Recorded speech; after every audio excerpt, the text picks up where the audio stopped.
మళ్ళీ ఆ నెపాన్ని కూడా మీ బిడ్డ మీదనే వేస్తే భయంకరమైన అబద్ధాలు ఈరోజు మనం చూస్తూ ఉన్నాం. ఇదే మాదిరిగానే ఈ మధ్యకాలంలోనే ఇంకొక అబద్ధాన్ని కూడా ప్రచారం చేస్తూ ఉన్నారు. ల్యాండ్ టైటిలింగ్ యాక్ట్ మీద ప్రచారం చేస్తూ ఉన్నారు. మీ ఇంటికంతా ఫోన్లు కూడా చేస్తూ ఉన్నారు. మీ అందరికీ కూడా ఐవీఆర్ఎస్ ద్వారా ఫోన్లు కూడా చేసి మీ భూములన్నీ జగన్ లాక్కుంటాడు అని చెప్పి ప్రచారం చేస్తూ ఉన్నాడు. నేను అడుగుతా ఉన్నా, ఇంత దిక్కుమాలిన రాజకీయాలు చేస్తూ ఉన్న ఈ చంద్రబాబు, నువ్వు అసలు మనిషివేనా అని అడుగుతా ఉన్నాడు మీ బిడ్డ. ఈ సందర్భంగా మీ జగన్, మీ బిడ్డ భూములు ఇచ్చేవాడే కానీ భూములు లాక్కునేవాడు కాదు మీ బిడ్డ. అసలు చంద్రబాబు నాయుడు అడుగుతా ఉన్నా, అయ్యా అసలు నీకు ల్యాండ్ టైటిలింగ్ యాక్ట్ అంటే ఏమిటో తెలుసా చంద్రబాబు అని అడుగుతా ఉన్నా. అసలు ల్యాండ్ టైటిలింగ్ యాక్ట్ అంటేనే దాని అర్థం ఏమిటి అని అంటే, భూముల మీద సంపూర్ణ హక్కులు రైతన్నలకు ఎల్లవేళలా ఉండేట్టుగా ఒక యాక్ట్ చేయడమే, దాన్నే ల్యాండ్ టైటిలింగ్ యాక్ట్ అంటారు చంద్రబాబు. ఫస్ట్ అది తెలుసుకో అని అడుగుతా ఉన్నా. ఇవాళ ఇదే పెద్ద మనిషి చంద్రబాబు నాయుడు గారు చేస్తూ ఉన్న తప్పుడు ప్రచారాలకు ప్రతి ఒక్కరికి తెలిసి ఉండాలి. కాబట్టి ఈరోజు మీ అందరితో కూడా ఒక 2 నిమిషాలు దాని గురించి చెబుతా.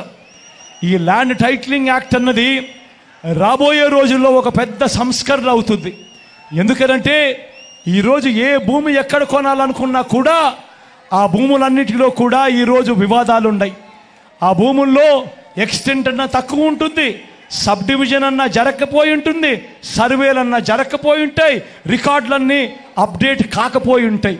వీటి అన్నిటి వల్ల భూ వివాదాలు పెరిగి ఇవాళ రైతన్నలు, ప్రజలు అందరూ కూడా కోర్టుల చుట్టూ తిరిగే కార్యక్రమం, అధికారుల చుట్టూ తిరిగే కార్యక్రమం జరుగుతూ ఉంది. మీ బిడ్డ రాబోయే రోజుల్లో చేయాలనుకునే సంస్కరణ ఏమిటి అంటే, ఏ రైతన్నా కూడా, ఏ ఒక్కరు అయినా కూడా వాళ్ళ భూముల కోసము ఎవరి చుట్టూ తిరగాల్సిన పని ఉండకూడదు. ఏ కోర్టుకు వివాదాలకు సంబంధించిన ఏ కోర్టుకు వెళ్లాల్సిన పరిస్థితి ఆ భూముల మీద వాళ్ళకు సంపూర్ణ హక్కులు వాళ్లకు కల్పిస్తూ, ఆ భూముల మీద ఏదైనా వివాదం ఉంటే ఆ వివాదాన్ని గవర్నమెంట్ గ్యారంటీ ఇస్తూ, వివాదం లేదు ఈ భూములు అని చెప్పే ఒక సంస్కరణ తీసుకుని రావాలని మీ బిడ్డ ఆలోచన. మీ బిడ్డ ఆలోచన ఆ భూముల మీద ఏదైనా వివాదం ఉంటే ఆ వివాదానికి ఏకంగా ఇన్సూరెన్స్ కూడా చేసి ఎటువంటి వివాదము కూడా ఉండకుండా చూడాలి అనేదే మీ బిడ్డ. టైటిల్ ఇన్సూరెన్స్ కూడా చేసి ఎటువంటి వివాదము లేని టైటిల్స్ ప్రతి ఒక్కరి దగ్గర ఉండాలి అనేదే మీ బిడ్డ లక్ష్యం. కానీ ఇది జరగాలి అని అంటే మొట్టమొదటిగా జరగాల్సిందేమిటంటే, రాష్ట్ర వ్యాప్తంగా జరుగుతూ ఉన్న సర్వే పూర్తి కావాలి. 100 సంవత్సరాల తర్వాత అప్పుడెప్పుడో బ్రిటిషర్లు సర్వే చేశారు. దాని తర్వాత ఈ దేశంలో కానీ ఈ రాష్ట్రంలో కానీ సర్వేలు మళ్ళీ చేసే పరిస్థితి లేదు. ఈరోజు మొట్టమొదటిసారిగా మీ బిడ్డ గ్రామ సచివాలయాలు తీసుకొని వచ్చి అందులో ఏకంగా 15,000 సర్వేయర్లను కూడా అందులో పెట్టి ఈరోజు మీ బిడ్డ 100 సంవత్సరాల క్రిందట జరిగిన సర్వేను మళ్ళీ మీ బిడ్డ ప్రతి ఎకరాను కూడా సర్వే చేయిస్తూ ఉన్నాడు. రైతుల కోసం సర్వే చేయించడమే కాకుండా వాటికి సంబంధించిన సరిహద్దు రాళ్లను పెట్టిస్తూ ఉన్నాడు, రికార్డులన్నీ అప్డేట్ చేయిస్తూ ఉన్నాడు, సబ్ డివిజన్ చేయిస్తూ ఉన్నాడు. చేసి ఆ రైతన్నలకే హక్కు పత్రాలను ఎక్కడికి పోకుండా పదిలంగా రైతన్నలకు అందేట్టుగా చేస్తూ ఉన్నాడు మీ బిడ్డ. ఇవన్నీ కూడా పూర్తయిపోయిన తర్వాత కానీ రాష్ట్రంలో 17,000కు సంబంధించిన రెవెన్యూ గ్రామాలుంటే ఇప్పటిదాకా 6,000 రెవెన్యూ గ్రామాలు మాత్రమే పూర్తయ్యాయి. రాబోయే 1.5-2 సంవత్సరాలలో పూర్తిగా 17,000 గ్రామాల సర్వే కూడా పూర్తయిపోతుంది. ఆ తర్వాత ప్రతి రైతన్న దగ్గర, ప్రతి ఒక్కరి దగ్గర వాళ్ళ భూములకు సంబంధించిన పక్కా రికార్డులు ఉంటాయి. సర్వే చేసిన భూమి ఉంటుంది, సరిహద్దులు పాతిన భూములు ఉంటాయి, రికార్డ్స్ అన్ని అప్డేట్ అయిన భూములు ఉంటాయి, సబ్ డివిజన్ జరిగిన భూములన్నీ కూడా పూర్తి హక్కులతో ఆ రైతన్నులకు, ఆ పేదలకు, వాళ్ళందరికీ కూడా వాళ్ళ దగ్గర ఉంటాయి.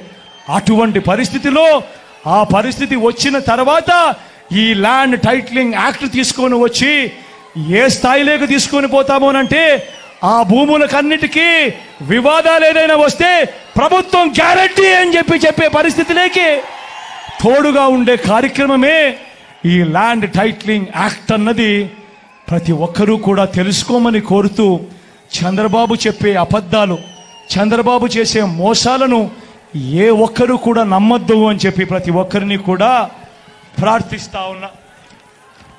అదే మాదిరిగా రిజిస్ట్రేషన్లకు సంబంధించి కూడా మళ్ళీ ఇదే రకమైన అబద్ధాలు ప్రచారం చేస్తూ ఉన్నారు. రిజిస్ట్రేషన్ చేసేటప్పుడు ఫిజికల్ డాక్యుమెంట్లు ఇవ్వడం లేదు అని చెప్పి ఇంకొక తప్పుడు ప్రచారం చేస్తూ ఉన్నారు. అయ్యా చంద్రబాబు, ఈ సందర్భంగా నీకే చెప్తా ఉన్నా, ఇప్పటిదాకా ఏకంగా 9 లక్షల రిజిస్ట్రేషన్లు జరిగాయి కార్ 2 సాఫ్ట్వేర్తో. కార్ 2 సాఫ్ట్వేర్ తీసుకువచ్చి కార్డ్ 2, ఇంతకు ముందంతా కార్డ్ 1 సాఫ్ట్వేర్ ఉండేది, అది మరింతగా అప్గ్రేడ్ చేసి కార్డ్ 2 సాఫ్ట్వేర్ తీసుకొచ్చి దేశవ్యాప్తంగా అమలవుతా ఉన్న ఈ కార్డ్ 2 సాఫ్ట్వేర్ను మనం కూడా తీసుకువచ్చి ఈ కార్డ్ 2 సాఫ్ట్వేర్ ద్వారా ఏకంగా 9 లక్షల రిజిస్ట్రేషన్ చేయడమే కాకుండా రిజిస్ట్రేషన్ చేసిన తర్వాత ఆ డాక్యుమెంట్లన్నీ కూడా ఆ భూ హక్కు యజమానుల దగ్గరికి ఇవ్వడం కూడా జరిగింది చంద్రబాబు అని చెప్తా ఉన్నా. మరింతగా ఫెసిలిటేట్ చేస్తూ, మరింతగా కూడా దీన్ని సునాయాసం చేస్తూ, ఏ ఒక్కరికి ఏ సమస్య ఉండకూడదని రాసుకునేటప్పుడు, పట్టాలు రాసుకునేటప్పుడు పత్రాలలో తప్పు అని ఏకంగా పత్రాలకు సంబంధించిన ఫార్మాట్ కూడా ఆన్లైన్లో అవైలబుల్గా చేస్తూ, ఏ ఒక్కరైనా కూడా అమ్మాలనుకున్నా కొనాలనుకున్నా ఆ ఫార్మాట్ను డౌన్లోడ్ చేసుకొని ఆ ఫార్మాట్లో వాళ్ళకి సంబంధించిన వివరాలన్నీ కూడా నింపి ఆ తర్వాత సబ్ రిజిస్టర్ ఆఫీసుకు వాళ్ళు వెళ్ళి ఆ డాక్యుమెంట్లన్నీ తీసుకొని వెళ్ళి ఆ తర్వాత అక్కడ సబ్ రిజిస్టర్ ఆఫీసులో మిగతా ఏలుముద్రలు మిగతాటివన్నీ కూడా పూర్తి చేసి రిజిస్ట్రేషన్ కంప్లీట్ చేసి ఆ తర్వాత ఆ ఫిజికల్ డాక్యుమెంట్లు మళ్ళీ మీకే ఇచ్చే కార్యక్రమం కూడా జరుగుతూ ఉంది. చంద్రబాబు తెలుసుకోవాలని అడుగుతా ఉన్నా. ఇవన్నీ కూడా ఎందుకు చెప్పాల్సి వస్తూ ఉందనంటే, ఈరోజు రాజకీయ వ్యవస్థ చెడిపోయింది. ఏకంగా ఇళ్లకు ఫోన్ చేస్తూ ఉన్నారు. ఫోన్ చేసి ఇలాంటి తప్పుడు ప్రచారాలు, తప్పుడు అబద్ధాలు ఇవాళ చెప్తా ఉన్నారు. ఇంతటి దారుణంగా జరుగుతూ ఉన్నాయి. కాబట్టి మీ అందరితో కూడా నేను కోరేది ఒకటే, వీళ్ళు చెప్తా ఉన్న అబద్ధాలన్నీ నమ్మకండి, వీళ్ళు చెప్పిన మోసాలన్నీ కూడా ఏ ఒక్కరూ నమ్మొద్దండి. మీ అందరికీ కూడా నేను ఒకటే చెప్తా ఉన్నా, మీ బిడ్డ వల్ల మీ ఇంట్లో మీ అందరికీ కూడా మంచి జరిగి ఉందా లేదా అన్నది మాత్రమే కొలమానంగా తీసుకోండి అని అడుగుతా ఉన్నా. మీ బిడ్డ వల్ల మీ ఇంట్లో మీకు మంచి జరిగి ఉంటే మాత్రం మీ బిడ్డకు మీరే సైనికులుగా నిలబడి అని చెప్పి మాత్రం మీ బిడ్డ కోరుతా ఉన్నాడు. మీ అందరితో కూడా ఈ విషయాలు చెప్పాల్సిన అవసరం ఉంది. కాబట్టి ఈ సందర్భంగా మీ అందరికీ కూడా తెలియజేస్తా ఉన్నాను అని తెలియజేస్తూ, మీ చల్లని దీవెనలకు ఆశీస్సులకు మరొకసారి హృదయపూర్వకంగా 2 చేతులు జోడించి కృతజ్ఞతలు తెలుపుకుంటూ సెలవు తీసుకుంటా ఉన్నా.